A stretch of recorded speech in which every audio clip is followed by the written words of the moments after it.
Greetings, everyone. My name is Cristina Peregrina Leiva. I welcome you all to the Diplomacy and Beyond, an initiative of the Institute for Cultural Relations Policy.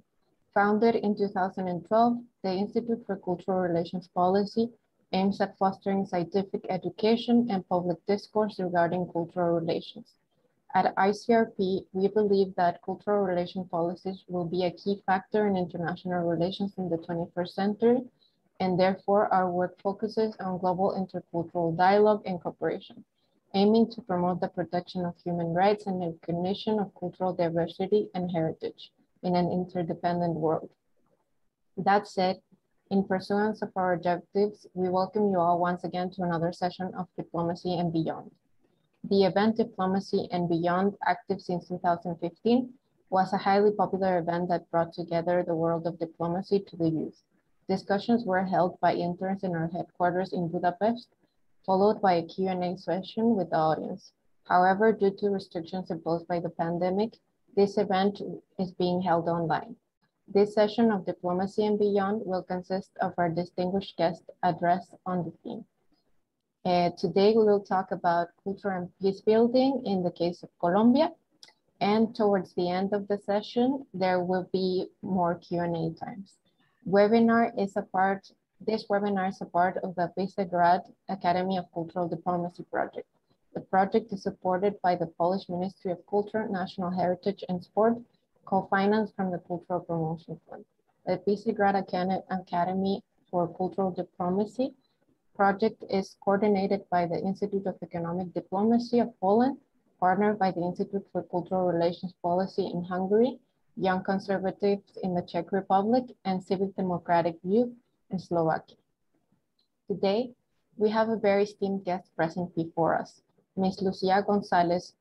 Welcome, Ms. González Duque. It is a pleasure to have you here with us.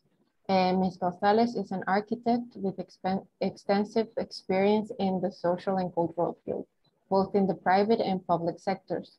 She was a director for cultural entities such as the Pablo Tobón Uribe Theater, the Philharmonic Orchestra, and the Museum of Antioquia.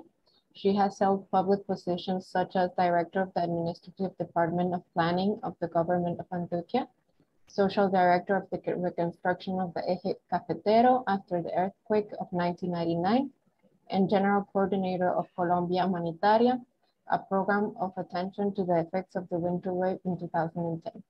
She has served as director of the Casa de la Memoria Museum in Medellín, advisor for life, reconciliation, and coexistence for the Mayor's Office of Medellín, director of equity project at the Centro de Fe y Cultura Medellín, regional director of the National Victims Unit in Antioquia.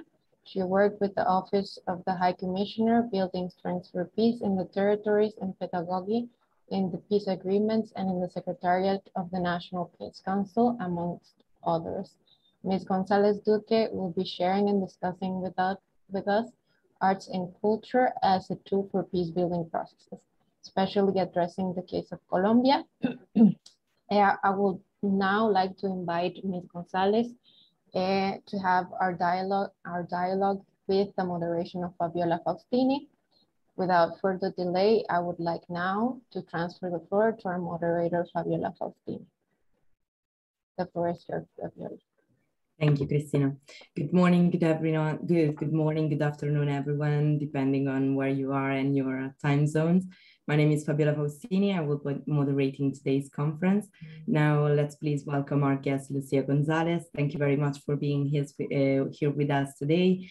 Now, Ms. González, we will ask you a series of questions to lead the discussion, and then we will answer some of the questions posed by some of our other interns and participants that were sent to us during the discussion. Before we begin, I have just a few notes. Today's live Q&A will be recorded and will be available on our YouTube channel for post-conference viewing. Furthermore, the conference will be held in Spanish, so you can click the button interpretation to switch on the English channel for hearing the translation. And if you have any question, please feel free to send them in the Q&A chat or in the comment chat. We will take care to read them and ask the questions to Ms. González. So, Ms. González, if you're ready, we can start with the first question. Y bueno, no, muchas gracias. Déjame yo saludo y agradezco en nombre de la Comisión para el Esclarecimiento de la Verdad, la Convivencia y la No Repetición esta invitación. Para nosotros es muy importante, gracias a Diplomacia y más allá, comunicarnos con el mundo nos permite también hacer una retroalimentación. No solamente recibo preguntas, sino sugerencias y observaciones. También entendemos que la justicia transicional es un aprendizaje colectivo mundial, porque la justicia transicional pues no tiene un modelo, sino que es una construcción que se va haciendo justo compartiendo los aprendizajes de cada comisión de la verdad, de cada espacio transicional. Entonces, bienvenidísimos estos espacios. Gracias, Fabiola, a ti y a todo tu equipo. Muchas gracias. I would like to start with the first question. Entonces me gustaría comenzar con la primera pregunta. En su carrera, your career in Colombia has developed through arts and culture in governmental and public institutions. At what point did you transition into the peace building process? And why do you actively get involved in political and social issues as a cultural professional? Thank you. Bueno, muchas gracias, Fabiola. Well, thank you, Fabiola. I have had the fortune to have two different vocations. One is an art vocation, the interest towards art, the like for art, the love for art, and another vocation that is to serve, that I've been working on for a long time, and that has little by little been shaping into a social profession.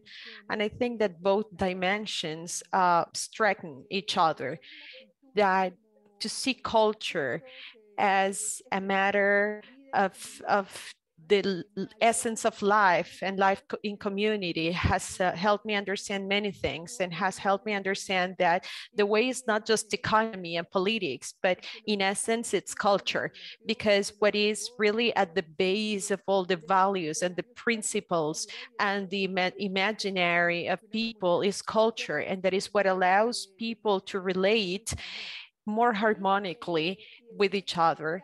And the social topic has always made it clear to me that art has always been a very powerful means for the communities to be able to express the community life. It helps communities to put in common with all the inhabitants of the community what is part of them, what makes them who they are. But it's also a way to express themselves to the world and to make themselves visible to the world. And I have felt that we have really paid very little attention to art as the realm of knowledge, as a place where we would really have to learn from. And that at the same time, we haven't really understood yet the relationship between the potency and the abilities that art generates in life. So these two different paths were started combining and intertwining each other. So between one job and the other, I was working with demobilized kids from narco-traffic groups, and then I worked with the Philharmonic Orchestra, and then with the victims unit, and then with the Antioquia Museum. So it's always been something that has always intertwined harmonically in my job. Thank you very much for your answer. So the second one is, often in politics and social domain, culture is seen as a faraway tool and often not taken as seriously in high politics. Why do you think the arts and culture perspective is relevant to the peace process, especially in Colombia and beyond the Colombian context as well?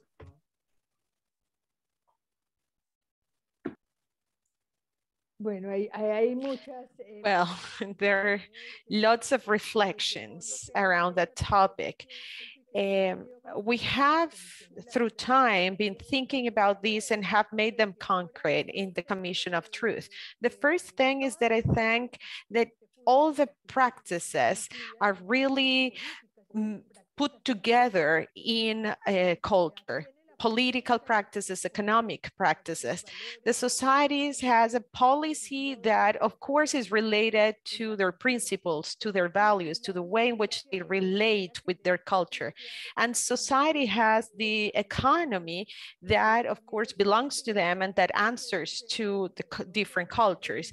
There are cultural processes like globalization that have destroyed a lot and that have harmed these relationship between the peace culture and the different political and economic forms. But I feel that, as you say, if the governments paid more attention to the cultures, to understanding culture in which the state develops, in which the state configurates, in which political and economic model it's formed, life would be more harmonic.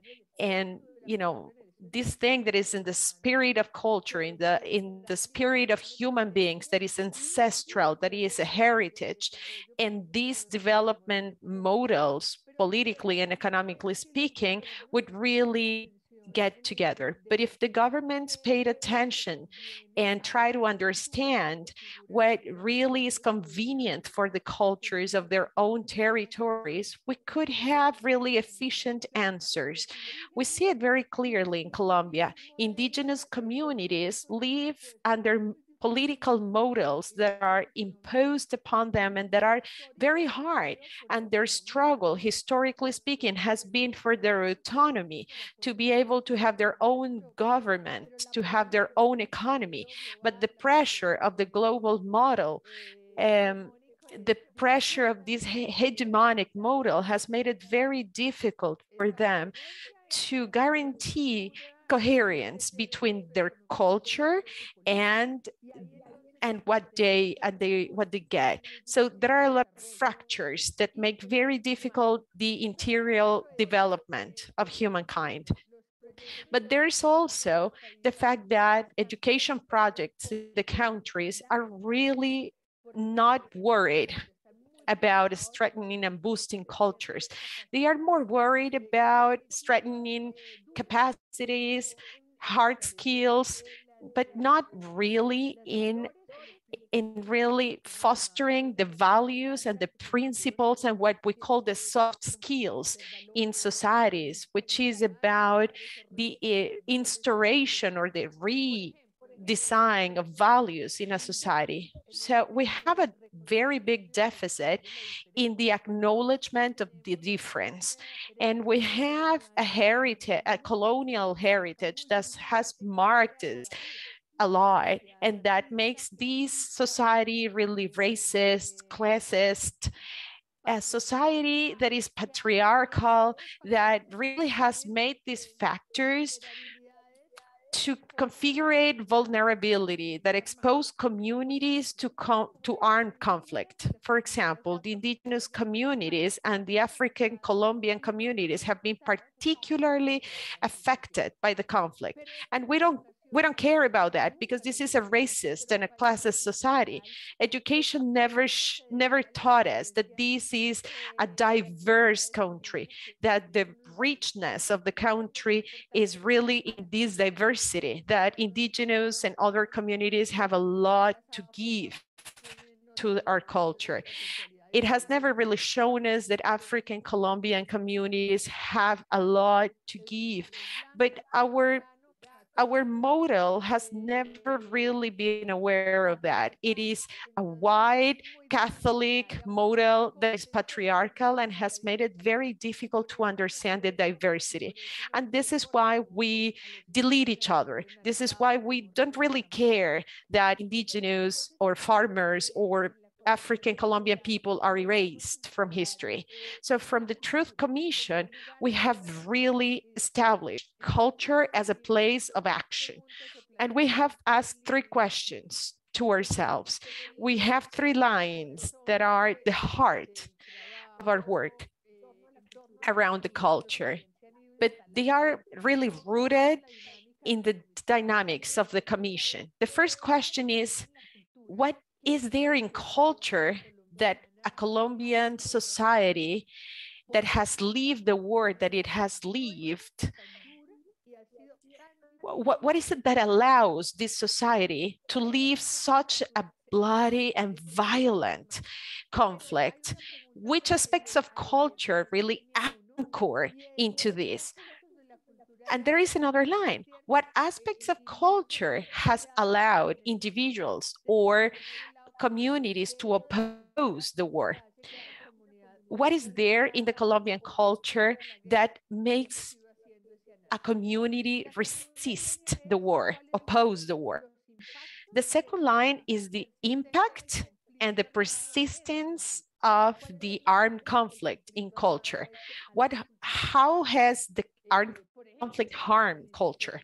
For example, the way that we see death and murder as something natural. When this country has lived more than 50 years of conflict, plus the wars that were before, the casualties are just numbers. So this becomes vain, it becomes superficial. We have also undervalued the illegal practices that lead to armed conflicts. And these are all harms in culture. But parallel to that, the armed conflict has allowed other values to emerge and to get stronger. For example, Colombia has really acknowledged itself as a plural society due to the armed conflict, because the communities have started really appearing in the news because of the massacres, because of violent attacks.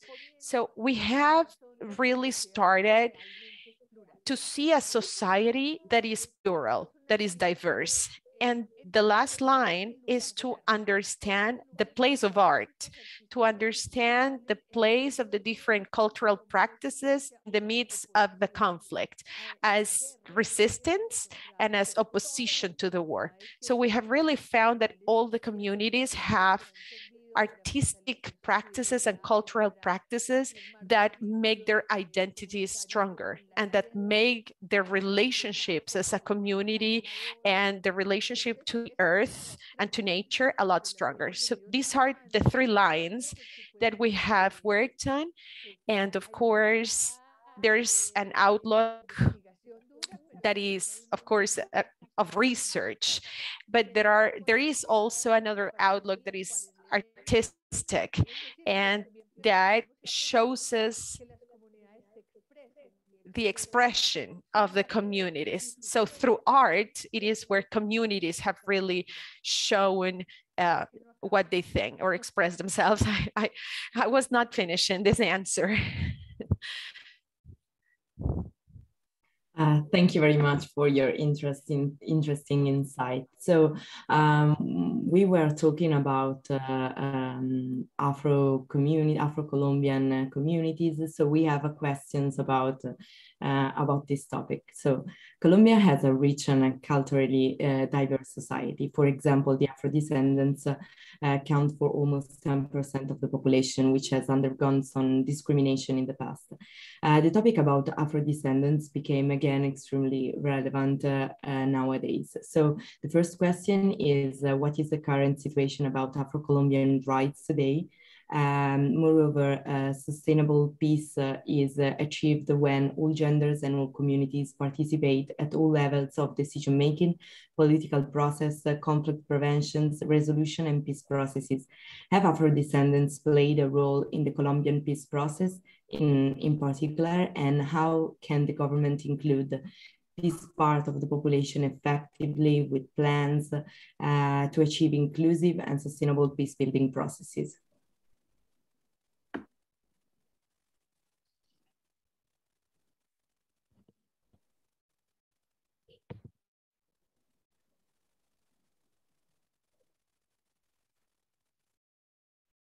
Muchas gracias por la pregunta. La población afro. The African descendant communities has not been discriminated in the past. It is still discriminated and segregated. Of course, it is hidden because there are no apartheid laws. There are no laws that stop them from doing anything. There are cultural models that exclude or that minimize the importance of their participation, of their voice, and their everyday attitudes of society really mark profoundly that segregation. So everybody can say, well, they have all the possibilities, all the freedoms in here, but it is not really translated into an acknowledgement and really giving value to their culture and to the ways in which they do things. It is so clear that African descendant communities are really poor. Our populations, it's not necessarily towns or villages, but really cities that have really been overlooked by the state. Sorry. So they have been overlooked by the state. What I mean to say is that racism is seen through the way in which the state relates to these communities. It is actually shown in the way in which the state intervenes in these territories, not only African, Colombian territories, but also indigenous. It's not written anywhere, but it is really made clear when the access and the disposition, the availability of rights, it's really scarce. So those territories, for some reason, are very wealthy territories. So these are territories that the government has considered it can exploit, going above communities, going over the communities. And the law has instituted a way of consultation, of popular consultation, so that the people can really decide over the intervention in these communities, because these are very wealthy territories that are on the riversides, on the coasts, Atlantic and Pacific coast, that have enormous natural resources. So the government really pretends to protect these communities, but it's very feeble. It's a very weak protection. So these communities have issued the law number 7, that has been very difficult to respect. The government has really overlooked it. But they are territories that have been in the sight of the multinationals, because they are really interested in getting to these very wealthy communities. And the government seems to be more interested in protecting multinational companies than protecting the people. So the state seems to be more interested in international investment than in the communities themselves. And there's something really bad in this country, and is that we have an enormous natural wealth. It's not ours, it belongs to the planet. Colombia is still along to the world. We still need to protect this nature, and it is what indigenous and African descendant communities do. But also armed groups have been fighting for these territories. And since these territories are not really protected by the state, where they don't have really access to the justice system, where the health and education system is really very weak, they're very vulnerable. They are very vulnerable territories, and there has been a struggle within the African descendant communities, and they have tried to really gain spaces in the treatment of Havana and in the peace process. They have asked for special attention for the way in which their populations have been affected. In the Truth Commission, they have a very important place, a place that they have gained by themselves. It's not really an ethnical focus. It's not really an ethnic approach, but it's a presence that they have gained. And in the final report, we are going to see it. We're going to see their voice and hear what they have to say. Thank you very much, Ms. González.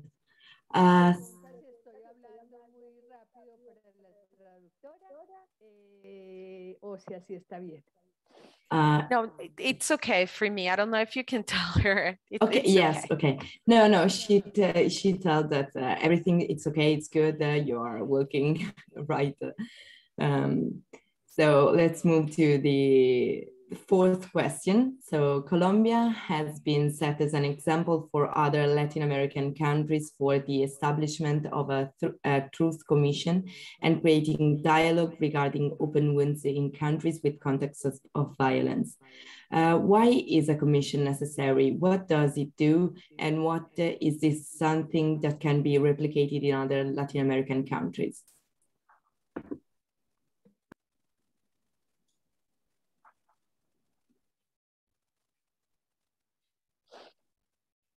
Muy bien, como te decía. Okay, as I was saying before, the truth commissions and in general transitional justice is it's a collective construct. From the first Truth Commission until today, we have been learning and we have been sharing knowledge with the other transitional justice processes in Latin America, in Guatemala, for example, in Nicaragua. And each time, I do believe that we are going forward. And I think that this Truth Commission in Colombia has really made a lot of emphasis in three populations, which is really particular in the ethnical communities that are at the core of the process. There are truth commissions that have done something more general, less careful with the ethnical communities. We have done a gender approach because women have really been strongly affected, but also because the feminist movement and women have been very strong, and they have gained a lot of power, and they have gotten themselves into the Agreement of Havana, and they have made the commission to have a gender focus. And we also have a focus on children, young people, because the forced recruitment of children in the war, and especially the way in which they have been affected by the war, has been really, really big in Colombia. So I think that this is something that other commissions can learn. Another important approach is the institution of the Truth Commission. We hope that it can be taken as an example for the Latin American, for other Latin American countries. So a peace process without truth would have been really limp. It wouldn't be complete. There has been other wars in Colombia. Before the conflict we are talking about, we can talk about the birth of the guerrillas in Colombia that is very, very old. We still have guerrillas in Colombia, but it was really preceded by party violence, political party violence. So we really need to ask basic important questions. In most of the cases, wars focus on the direct parties of the war, the perpetrators, the victims. But it's been really comfortable to blame those who are armed without looking at the context, without trying to look for explanations for this conflict, and especially the persistence factors that go way beyond the armed groups, the elites, the groups of power are very comfortable saying those are the evil ones that are murdering the good ones. These are the ones that are going against society.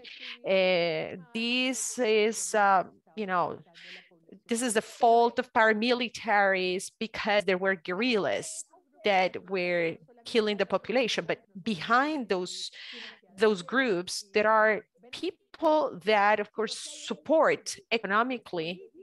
There are, of course, people that get benefited from these, political groups. And there are cultural factors that we need to transform to make the armed conflict stop once and for all. We don't want it to really start over and over.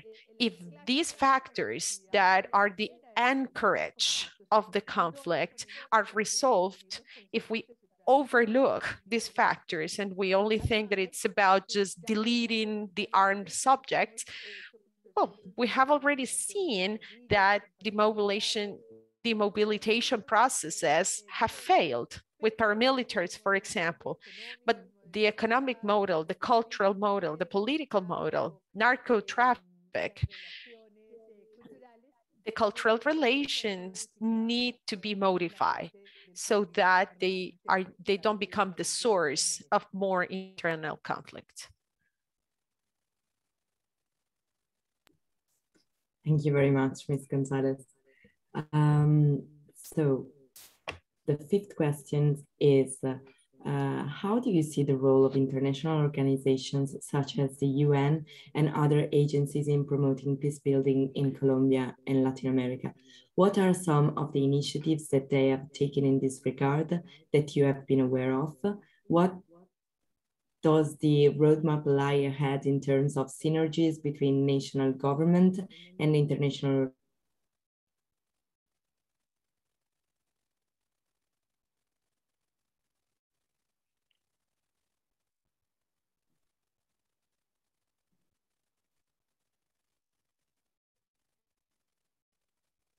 Bueno, nosotros decimos en general. Well, we often say in general in the agreement of Havana, the peace agreement with FARC-EP, and in particular in this system of transitional justice, that the biggest support has been international community. It has not only been an important economic support, because these processes require enormous investment. You know that Colombia, it's a vast territory where accessibility is very difficult. To get to different territories, to listen to people and to gather the truth in order to build a synthesis to give back to the country after reflection has really been costly in terms of money. But what really is important is political support. We have really gotten a big push forward from the international community, because this is a conflict that really goes through the state. We have a government and we have a political party in the government, and a very important sector in society that does not support the agreement of Havana, that opposes the signing of the peace process, which has led to a very strong polarization in the country. We have a government that has not really developed the agreement of Havana, even if it is a state agreement. It is an agreement that is subscribed under the Colombian Constitution, that is a commitment of the Colombian nation. However, the people in power are part of the people that said no to the agreement. So the Truth Commission, that is an instance that has been born next to the special jurisdiction for the peace and the unity of the search for missing people, is considered or are considered illegitimate by the government. So that part of the population that said no to the Havana treatment or the Havana agreement, you know, there hasn't been a clear consensus. So there's this part of the population that believes itself to be the majority. Well, there was actually a 73% abstinence in the votation. So they have possibility to be heard. They have an enormous echo throughout mass media. They are in the power. So the political support of international community has really made it difficult for these people to tear apart the agreement. It has made it difficult for them to publicly deny the agreement. But what really has been done in terms of the agreement is very scarce. So it is really the international community that has been pressing the government not to break the agreements. And for the Truth Commission, it's been very important to take this support, to have this support. It has really allowed the interchange of knowledge with other Truth Commissions. We have, thanks to the international communities, the international support, being able to do so. We have spoken, we have had very punctual counseling in different topics. We have had access to international files because the international community has supported us. And right now we are hoping to get their aid in a task that for us is the most important of all, because it's the one that is going to really give a place to this enormous struggle that we've done. And it is the task to give back to the people this final report that is a reflection that is going to be of interest for all the society, not only to the state, not only of interest for the government. It is a report that has to help the whole society to understand that what has happened to us has happened to every one of us, that what has happened has really been serious and that it has affected everybody, not only the victims, of course, particularly affected the victims, but every single citizen of this country has really been affected. And we should ask ourselves, why haven't we outspoken? Why haven't we really cited the victims and the populations that have suffered directly this war? Because why do we keep silent? Why haven't we built empathy to all the sectors of society? So our task is to really work on this final report and to make everybody know what we have learned from this process. It's really important that society makes this reflection their own, that the society makes this an agenda for themselves to foster the transformations that are basic to them and to understand the concepts that are an anchorage for the armed conflict. So we are hoping the international community keeps going by our side. It keeps supporting us. Sorry, I was waiting for the interpreter to finish. Thank you very much. So we have another question, which is somehow interlinked with the previous one. So I will pass right through it. And maybe you can give us some other insights about this topic. So peacekeeping and security is one of the main points of concern at the United Nations, but times have changed and we live today in a completely different and intimately interconnected world like never before, where the illusion of regional crisis no longer has a place. What do you think could be changes in reform of this UN portfolio? How could we reform it and adapt it to the security and peacekeeping challenges in the world faces today in order to give a better response to humanitarian problems in, for instance, South America?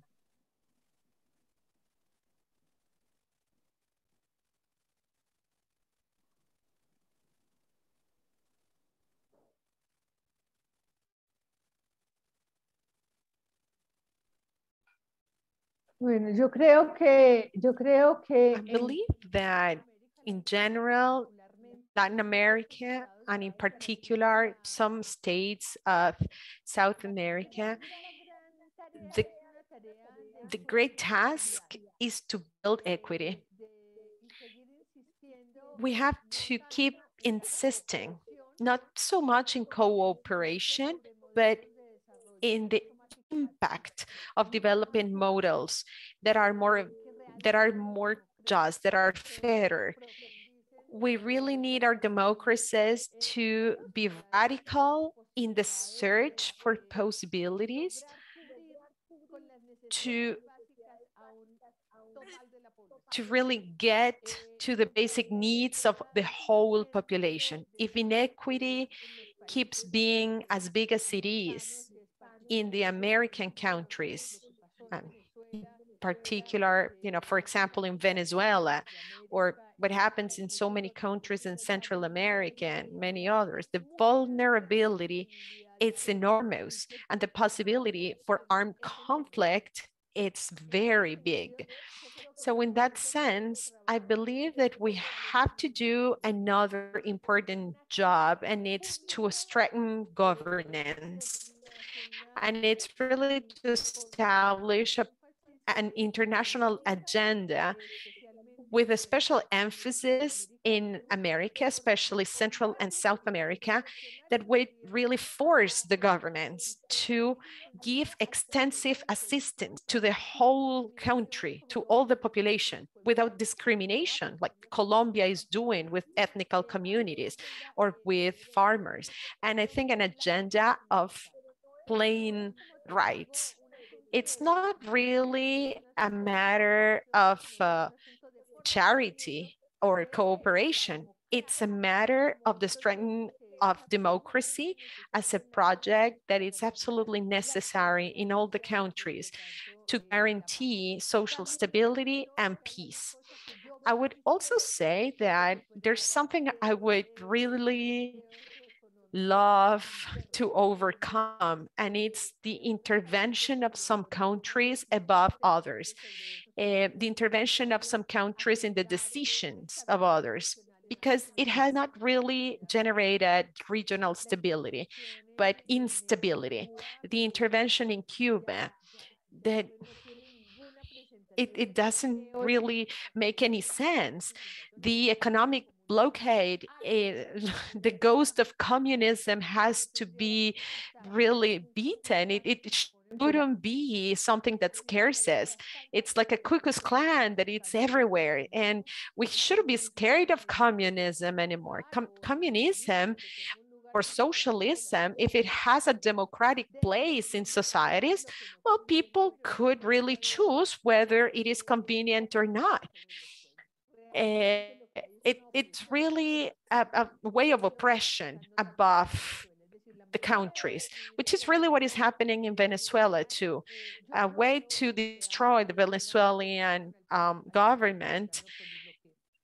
It's really affecting the people of Venezuela because of the blockade. in Colombia, the situation is really dramatic because the resources are not really enough for the Colombian population. What possibilities do we have to give attention and assistance to all those people that are fleeing Venezuela just because somebody decided that that is not the government that the country should have? The countries have to decide on their own form of government, and the countries have to learn how to defend themselves and how to become stronger in their own countries and their political decisions if they are not really being pressed by others. So I would say equity and to radicalize democracy and to make government stronger and making the developing model stronger and really avoiding the intermission of other countries that really make the lives of people more scarce. Thank you very much.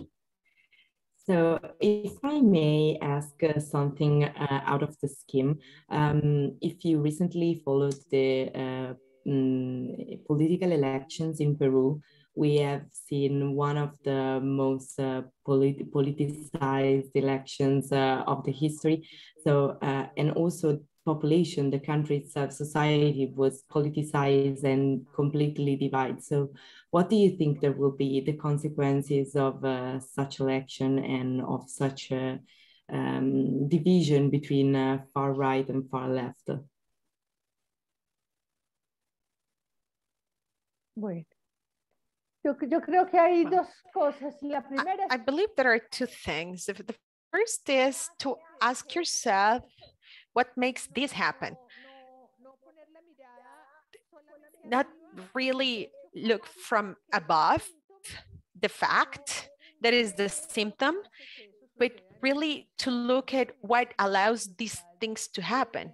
I really believe that Venezuelan society got tired of the social division, of the social ladder. There were people that were really, really rich, and then very poor people, and a very scarce middle class, a very small middle class. Some governments that appropriated all the wealth. So I think that we really should ask what is happening in Peru that has allowed this to happen. What is really in dispute? What is really being fought for?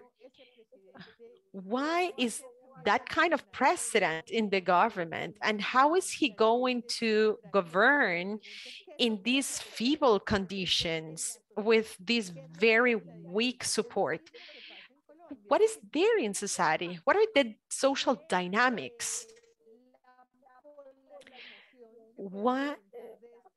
What is happening that allows politicization to present itself in this way? I think that good cooperation that in Colombia is going to be the truth. The truth is going to help us make these sectors that have been disinformed or not very well informed about the dynamics. No, everybody's living in the post-truth. So anybody can just talk about anything and make that be truth, because the arguments don't matter anymore. Somebody establishes what it's convenient and that's it. So what we should really ask in Colombia is why the poorest sectors still believe in the right that has been exploiting them, in some sectors that have manipulated them. And when they vote, they don't really have enough information or enough knowledge as to choose what is convenient for them, socially speaking, and in terms of rights. They are still, it is still possible to cheat somebody. It is still possible to pay somebody for their vote. And what we really have is to inform the people to choose a government that is convenient for everyone, not the dictatorship of the proletariat. It's not what we're looking for. We're not looking for extreme anything governments. We are looking for deeply democratic societies where all the people have access to rights. Simple things like taxes. If you take a look at the Nordic European countries, differences are enormous. There are people who earn very good salaries, and there are others that do not really earn as much. But the state really has an intervention through taxing. So what they do is to really gain equity by the taxes. So everybody from the tax system has access to their basic needs to guarantee a dignified life. And that is not so difficult.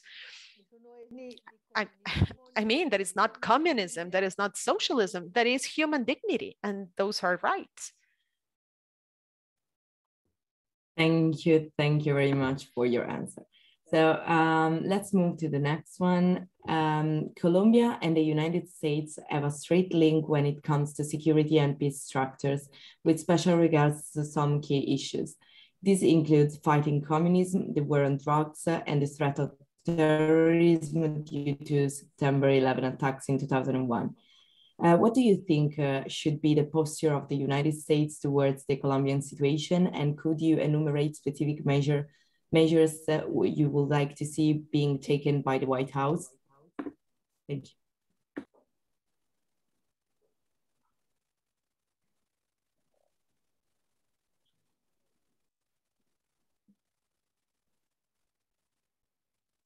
Esa es una pregunta muy difícil. That is a very difficult question. It would have a very long answer, and it would really be very compromising, but I would try to summarize. I think the United States have had some moments of true solidarity with Colombia that have been very important, historically speaking, that the US has understood that it is important to contribute. For example, in the building of equity, the Marshall Plan was very important, for example, but fundamentally for the United States, Colombia, it's a place in the political map that it's interesting because it is geographically located in a territory on which they have a lot of interests to control the region. So that makes the American interest to be above the Colombian interests many times. And not necessarily there is really an agreement. There has historically been pressure above Colombia. So the first thing is to say that anti-communism arrived in Colombia before communism even was born in Colombia. So there was there were movements anti-insurgents before we have guerrillas. So it is a very important factor in the war because it is a construction of the internal enemy that is communism, and it has really extended itself in many sectors, important and determinate sectors of society. Now we have made communism the boogeyman that scares everyone and that has to be deleted in any way possible. But I think that if communism had been given a democratic space, it would be just playing the role of any other party. And probably it would really have very little participation in the government. I don't think that they would have achieved the light, because with the fall of the Berlin Wall and with the end of the Cold War, this monster would have just disappeared. But I am surprised that we are still scared of communism, and the right in this country and the elites in this country in general scared the people with the ghost of communism. And this has been extended to people who defend human rights, to activists, social and environmental activists, and people are being murdered with the idea of defending the country from communism, and everything that has the shape of progression or changing of rights, it's just seen as communism. This is a country where trade union leaders are murdered, where the movement of the people who work on the land has been destroyed. So now we talk about Castro Chavism. But you know, there are many ways to just delete whatever is called a social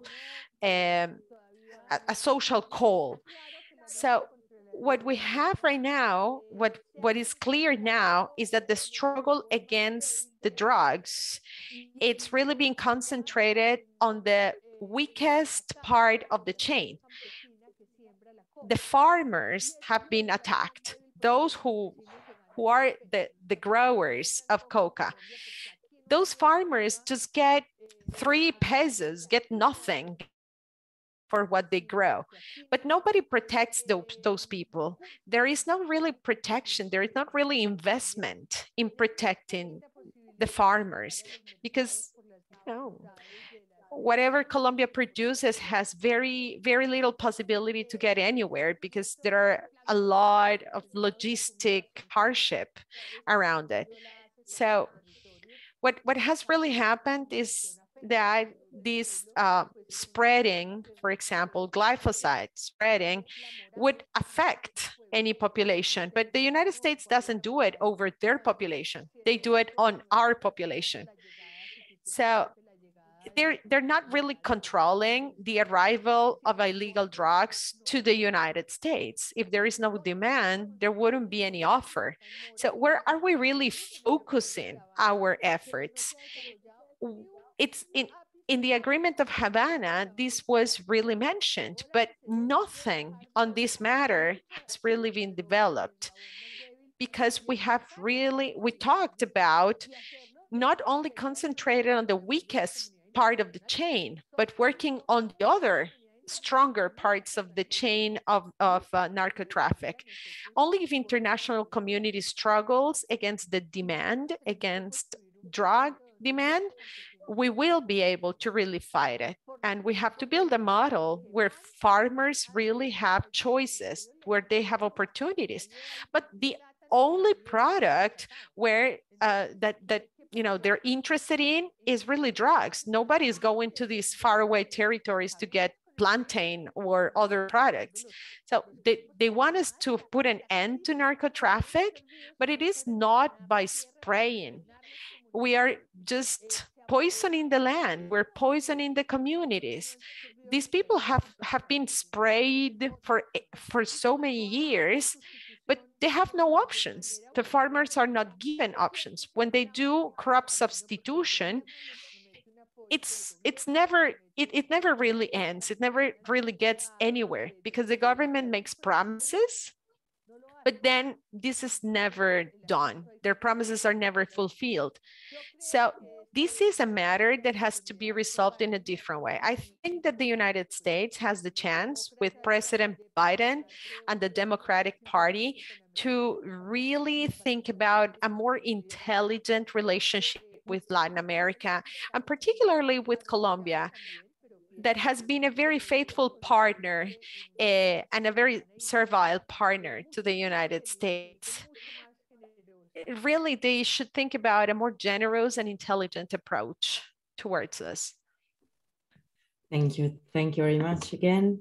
I think it's now time to pose you our last question previously collected, and then we will move and open the Q&A session.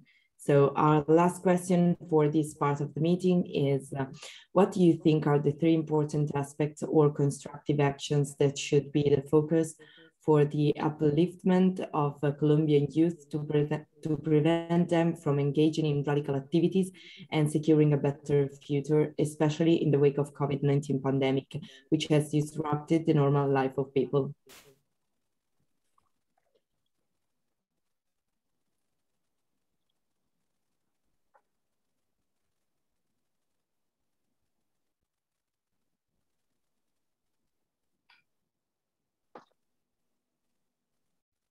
Bueno, yo creo que tenemos hoy una I Colombia. think that today we have Colombia that has bigger awareness about common good and the need to transform the issues that could lead us to equity and inclusion.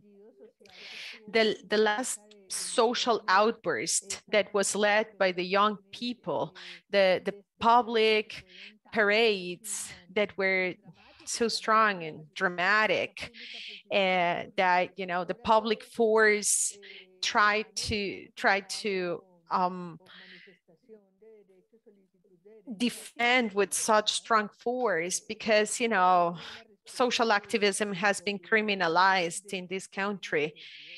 The government, the ministry of the government should really answer, but no, they send the army, they send the public force to answer to the outburst people that are asking for legitimate questions. The government has really been very strong in saying that young people are not speaking for themselves, but that they are being used and manipulated by communist groups or by Maduro or by Cuba. So it really takes away the legitimacy, and it really doesn't validate the point that these young people are making. We have right to social reivindication, but what we have seen is a group of young people that are aware that there are things that we cannot tolerate anymore, that are aware that the country needs to transform. It's not really the outcry of a sector of the young people or the workers. No, it's really a social outcry. It's really a struggle of all the people for the rights of all of us without exclusion, without discrimination. So they were really repressed with brutality. And I believe that the essence of that is of a society that has been formed politically and within an armed conflict that has, well, more deformed this. But I hope that we can express these movements in ways in which people are more aware and can vote for leaders that are able to guarantee plain democracy, integral democracy. I think that is the way in which we can avoid extreme right or extreme left governments. The only way is to really give an answer to the social outcry of the people and to open up dialogue spaces. I think we have a group of young people that is a lot better than we were, that are really tired of seeing that every right they gain, it's a struggle, that they have to reinvent their own existence every day in a country that is as wealthy as ours. We have such an enormous natural wealth, such an enormous capacity. But, regarding young people, I hope that these groups continue being social awareness and keep on raising demands. I hope that it doesn't become an armed demand, because that is what happens when the people's demands don't meet any answers in an intelligent and democratic way. For example, the president did not really talk to the indigenous communities after an enormous parade that they made. So what we need is governments that really understand and care for the people, that really understand these populations that have struggled for their living, that have struggled to resist all the tragedies that they have undergone. We have talked about the horrors of the armed conflict. The guerrilla really went against the people of Colombia. This guerrilla lost its horizon in terms of the social reivindication and ended up really going against the people and their development. And it allowed the creation of paramilitarism and justified their existence. And these paramilitaries are still very strong, and they really go against not only insurgency, but also the army, and they don't let us do a social transformation. But I do think that young people want change, and I think that they are very aware of the wealth of our country. And I hope that they continue struggling for our country not to become a country that has an economy of extraction, but that really takes care of its natural resources. Thank you very much. So now we will officially open the Q&A session. We already received some questions from our participants. So the first one is, where do you think the solution lies for engaging in development that allows for the economic development of Colombia, along with respecting the rights of both indigenous groups and international commitments toward the environment?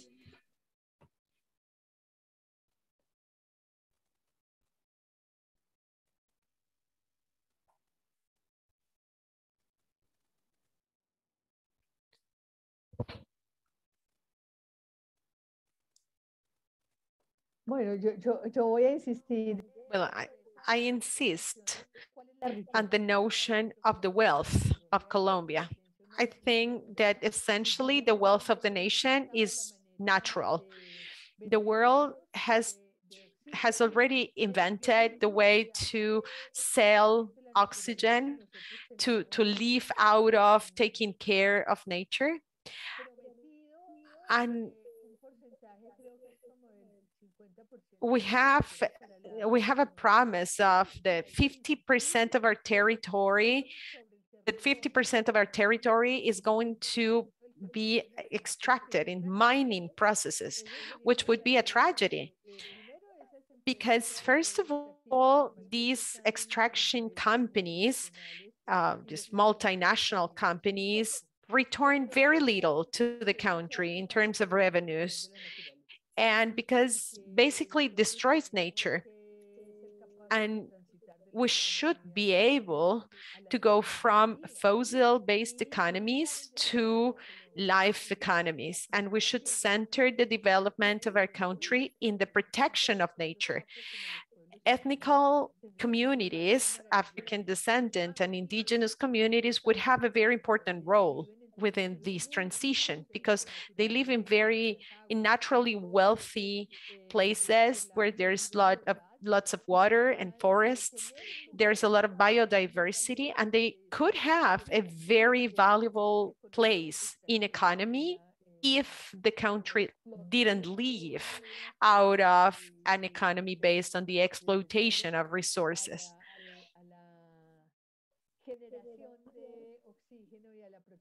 But if our economy was based on the generation of oxygen and the protection of biodiversity, and especially to protect farmers. We say that there is a project of sort of making farmers disappear. So we have a model of someone who owns all the land and the others are just the workers. And what we believe is that if the farmers owned their own land, as small as it be, and if they had the support, there would be a sustainable economy. Economy would be sustainable because there would be food security. Because in Colombia, many farmers have had to leave their territories and they had just fled because of the conflict, and the countryside has really been abandoned. But because there is a project behind it, there was an intention to really get these people away from their territories. And there are a lot of lands that don't have an owner, And there has not been a reform in this matter because there is no intention to really give people the possibility to own land. This is a task that is actually in the Agreement of Havana. We want people to have ownership of their territories. We want people to have support so that the countryside, it's a productive place and also a place where you can do community living and protect nature and to protect the millions of people that nowadays are living in the borders of society, in the slums of societies that cannot really or have not really been able to get into an urban economy because they don't have those skills. Colombia has to pay attention to the wealth of the soil, to the wealth in terms of the weather. We have a lot of water, we have rivers, we have all the weathers. We can produce food all year long because we don't have seasons. So Colombia really has to pay attention to this. Thank you. So the other question is, do you believe there is a need for a cultural revolution in Colombia to promote peace and equality? What do you think should be the primary focus areas of promoting culture, heritage, and arts that the government should emphasize for social upliftment?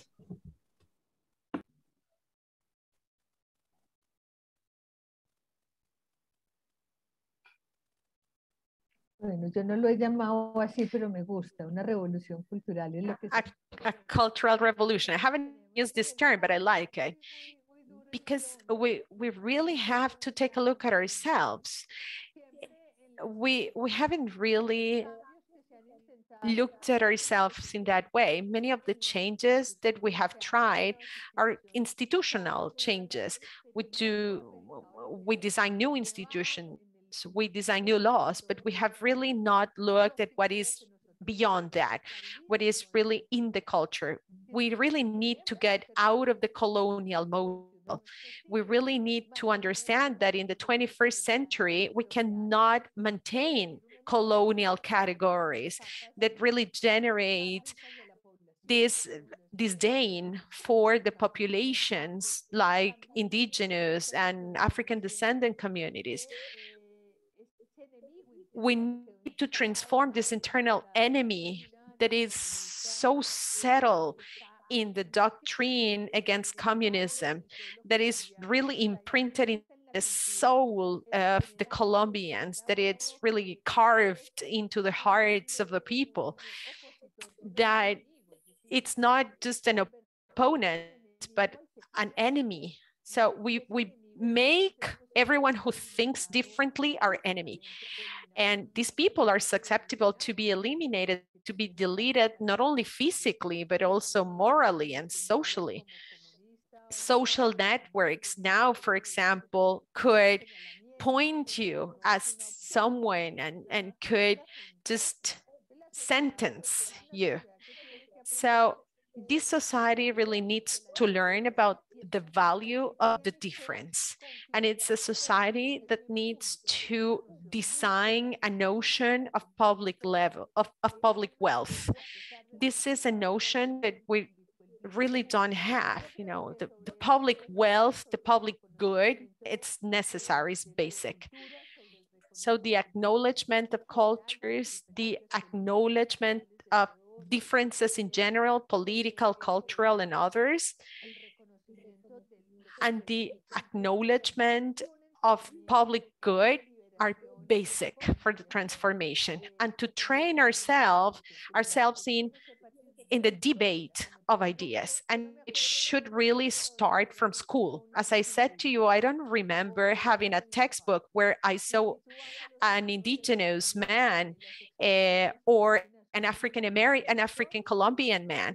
If you go to the museum, the expressions or the artistic expressions are, you know, pre-Columbian expressions or the prehistoric ones, but there are no even expositions of African descendant cultures or anything.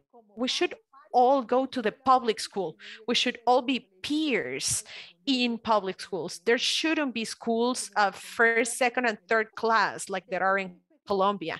We should really meet the other from a very young age and grow together as such. I think Europe is really ahead of us in that sense.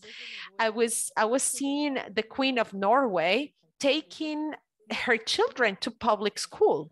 And that is the most important thing that can happen, because we cannot keep thinking that there are first class people, second class people, and then D-class people. Not like in India, that there are, you know, the untouchable, and there are layers of the population that are despised. But it is a part of their culture. It is part of who they are.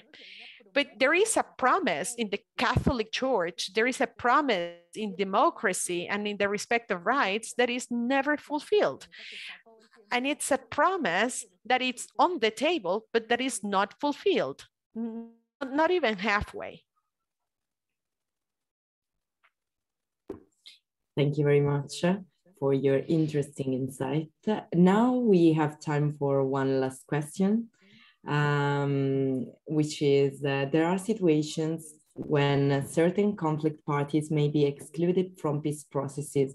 How do we make sure that we integrate those parties into the peace processes and into the peace process without provoking a potential restart of violence? Thank you.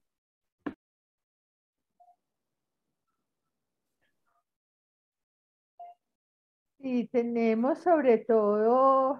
We have above, well, persistence factors continue. It's very difficult not to have sectors that are part of the war, part of the armed conflict and the territorial dispute and the dispute for the revenues of the territories. Corruption plays a very important role in this matter. So there is a fight for the national and local revenues in this country. So what we have said is that we need an integral peace. We need to incorporate all the groups, those that were marginalized in the Havana Agreement or that became marginalized because of the lack of fulfillment of the agreements.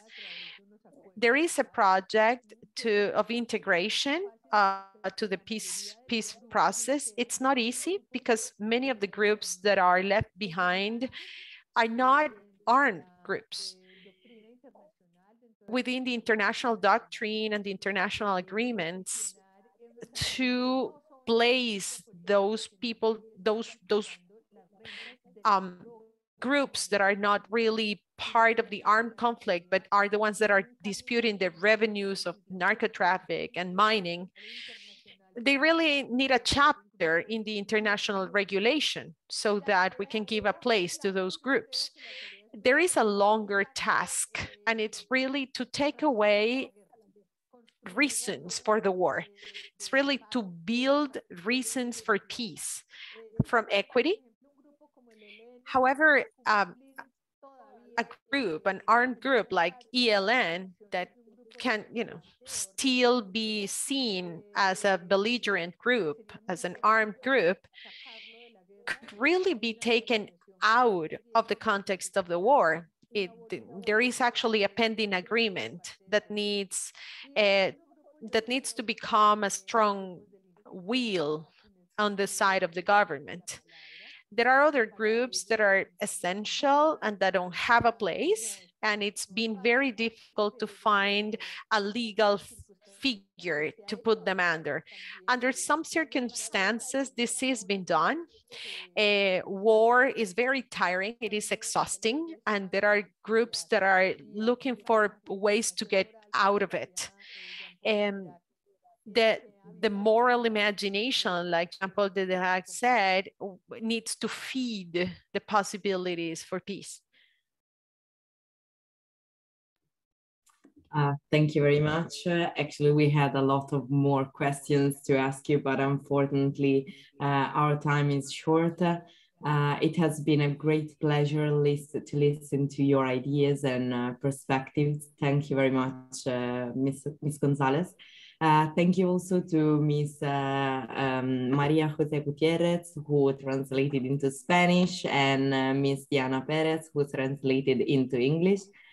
So I will give the floor to Cristina to conclude our very interesting conferences, and thank you very much again. Yo quisiera despedirme. I would like to say goodbye and to thank you and to say that this is very important for us because the world is looking at Colombia and it's part of our intention to build peace. And as long as that continues, we will really have motivation to keep going. From the civil society, from small groups, this really motivates us to keep going. This is a country that is full of good and nice, gentle people that want the peace. Thank you very much. Thank you, Christine, very much. Thank you very much to everyone that joined us today, depending on which side of the world are you. And we invite you to please continue to be connected with us and follow the upcoming Diplomacy and Beyond events. And thank you once again to our speaker of the day, Ms. Lucía González, and hope to see you all in our next event of Diplomacy and Beyond. Goodbye.